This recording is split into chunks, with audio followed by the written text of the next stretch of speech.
One of the atomic reactors at the Chernobyl atomic power plant near the city of Kiev was damaged, and there is speculation in Moscow that people were injured and may have died.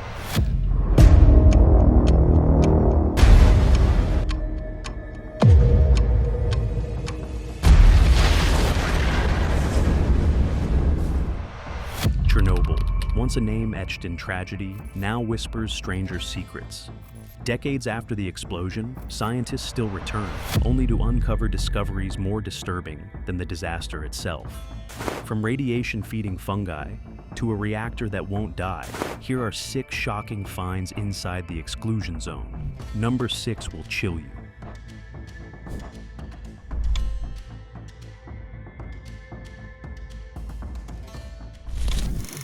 Number 6, the Red Forest. Just a few kilometers from Reactor 4 lies a place where nature changed color and never recovered. The Red Forest got its name when radiation scorched the pines, turning them a rusty red before killing them outright. But what scientists found beneath that canopy decades later was even more disturbing. Buried in Soviet records, researchers uncovered that radiation levels in the heart of the Red Forest reached a staggering 100,000 roentgens per hour, enough to kill a human within minutes.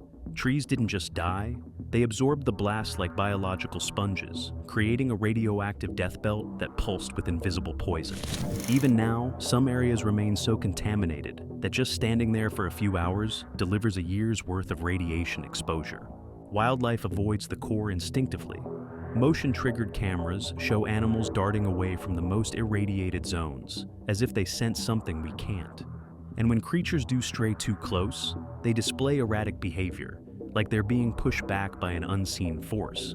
Beneath the soil, cesium-137 and strontium-90 still linger, binding with tree roots and groundwater like ghosts that refuse to leave. Some scientists call it a radiation tomb, a place not just of decay but of suspended biological time. No chirping birds, no rustling leaves, just silence. The Red Forest isn't just dead. It's preserved in a kind of nuclear amber, warning future generations what happens when technology goes too far. And nature has no choice but to remember. Number 5, wildlife mutations and adaptations. Life, against all odds, found a way back into Chernobyl, but it didn't return unchanged. In the decades after the disaster, scientists began spotting something astonishing. Animals that weren't just surviving in the radioactive zone, they were evolving. One of the first signs came from the eastern tree frog. Normally vibrant green, these frogs near the reactor had turned nearly black. The cause? Elevated melanin levels, a natural radiation shield. The darker their skin, the more gamma radiation they could absorb without harm. It was as if nature had handed them a biological hazmat suit. But the mutations didn't stop there. Barn swallows in the area showed deformed beaks, bent feathers, and strange white patches from partial albinism. Some had cataracts, others malformed sperm. A staggering number suffered tumors, 25 cases in just one sample of 1,669 birds. Then came the dogs. In 2023, researchers sequenced the DNA of feral dogs living near the reactor. What they found stunned the scientific community. These dogs had become genetically distinct from any other known canine population. After generations of exposure, they had adapted at the cellular level, an unintentional experiment in evolution unfolding in real time. Some researchers hail it as proof of resilience. Others see a warning, because while nature may adapt, it doesn't always escape unscathed, and the long-term effects on these animals and their descendants are still unknown. Chernobyl didn't just damage ecosystems, it rewrote the rulebook of life itself. Number 4, the fungus that feeds on radiation. In the ruins of Reactor 4, where the air still hums with danger, scientists stumbled on something they never expected. A life form not just resisting radiation, but thriving on it. Clinging to the reactor's crumbling walls was a black fungus, growing stronger in places that should be lifeless. These organisms, like Cladosporium sphaerospermum, weren't just surviving. They were doing something unprecedented. Inside their cells, melanin, the same pigment that protects human skin, was being used in a new way.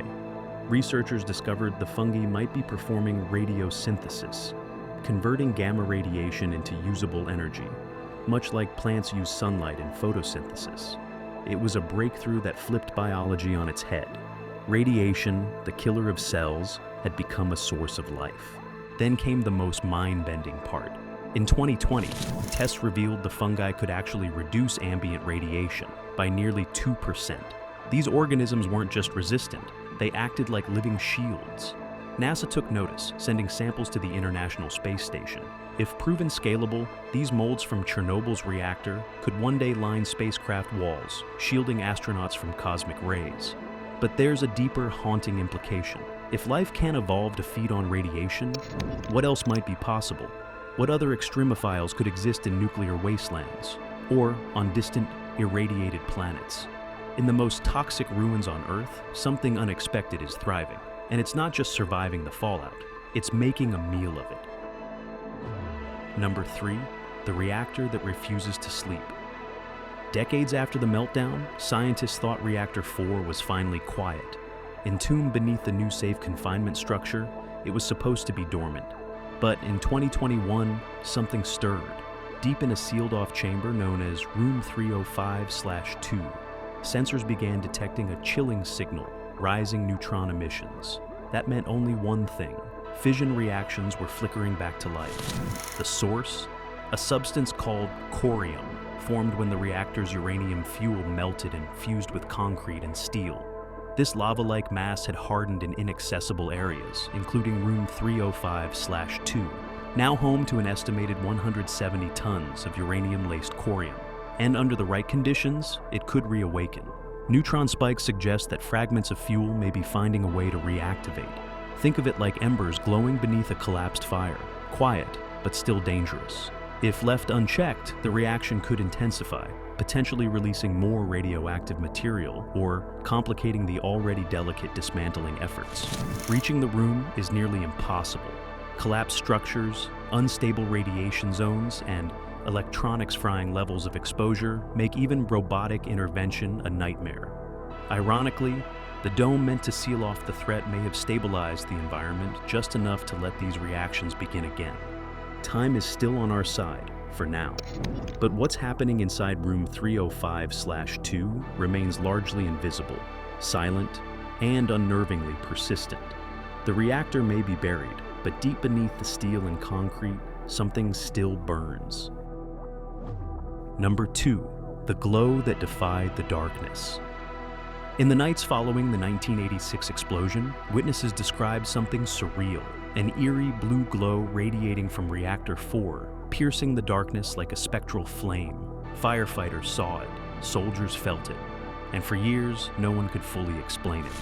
Today we know this glow is likely the result of ionized air or Cherenkov radiation, a phenomenon that occurs when charged particles travel faster than light through a medium like air or water, emitting a blue-violet light. It's the same ghostly shimmer seen inside nuclear reactors underwater. But at Chernobyl, the glow wasn't just a one-time occurrence. Even now, visitors and scientists have reported intermittent flashes of the same ethereal light above the sarcophagus, suggesting radiation may still be interacting with the atmosphere in bursts. Some researchers believe the continued emissions from radioactive decay are enough to produce low-level ionization events. Yet there's one report that still puzzles experts. Declassified Soviet military files describe pilots flying over Reactor 4 shortly after the explosion, experiencing temporary instrument failure and spatial disorientation, right as they passed through the blue glow. These anomalies hinted at something more complex than simple radiation. Intense electromagnetic interference, still not fully understood. So, what exactly is this glow? A fading aftershock of a disaster, or a signal that something remains dangerously unstable?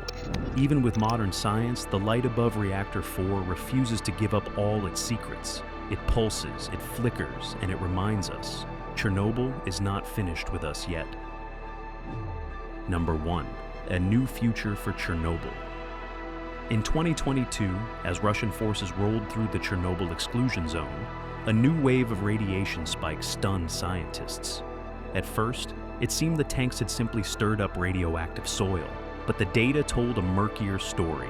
localized surges, unexplained fluctuations, and a terrifying realization. Chernobyl's fragile infrastructure might be vulnerable, not just physically, but digitally. Sensors, the same ones designed to warn the world, could be manipulated. And then came a bolder proposal. Ukraine announced plans to install small modular reactors, SMRs, in the exclusion zone. These next-generation nuclear units are compact, efficient, and touted as safer. But placing them on haunted ground, that raised eyebrows worldwide. Still, Chernobyl's story was never going to end quietly. As of 2023, feasibility studies are underway. But behind the headlines, something even more visionary is happening. With international support, Ukraine is quietly developing the world's largest open-air testbed for autonomous radiation-hardened robotics, a proving ground where machines are trained to navigate collapse, contamination, and chaos.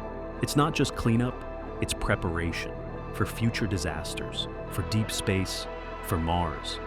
In Chernobyl, where the worst has already happened, scientists now ask, what better place to test humanity's most daring ideas? But not everyone is convinced. The land remembers. The reactor still pulses. And beneath every blueprint lies a gamble with memory, legacy, and risk. Can Chernobyl become a symbol of progress? Or are we inviting the past to repeat itself, this time with eyes wide open? In Chernobyl's shadow, life endures, adapts, and warns. It's a place where the rules were rewritten, and the future could be forged from the wreckage of the past. Subscribe for more untold stories, and let us know.